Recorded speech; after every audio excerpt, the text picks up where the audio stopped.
மும்பையில் conjure mark பகுதியில் உள்ள தண்டவாளம் வெள்ளத்தில் மூழ்கியுள்ள நிலையில் இந்தியாவின் அதிவேக ரயிலான வந்தே பாரத் எக்ஸ்பிரஸ் வெள்ள நீரை இருபுறமும் கிழித்து பாய்ச்சிக் கொண்டு சென்ற காட்சி தற்போது சமூக ஊடகங்களில் வைரலாகி வருகிறது. மும்பையில் கடந்த சில நாட்களாக இரவு பகலாக பலத்த மழை பெய்து வந்த நிலையில் தாழ்வான பகுதிகளும் வீதிகளும் வெள்ளத்தில் மூழ்கியுள்ளன.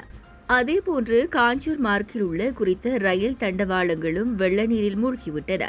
இந்நிலையில் அங்குள்ள தண்டவாளம் ஒன்றில் தொலைவில் இருந்து வேகமாக வந்து கொண்டிருந்த வந்தே பாரத் எக்ஸ்பிரஸ் ரயில் வெள்ளத்தை கிழித்து இருபுறமும் நீரை சிதறி வீசியபடி பாலத்தை கடந்து சென்றது. ரயில் சென்றபோது வெள்ள நீர் பல அடி உயரத்துக்கு மேலே இருந்த மேம்பாலத்தின் மீது வரை சிதறுண்ட காட்சி அடங்கிய காணொளி தற்போது சமூக ஊடகங்களில் லட்சக்கணக்கான பார்வையாளர்களை ஈர்த்துள்ளது. இந்த செய்தி உள்ளிட்ட மேலதிக விரிவான செய்திகளுக்கு www.behindmenews.org என்ற எமது இணைய பக்கத்தினை பார்வையிடவும்.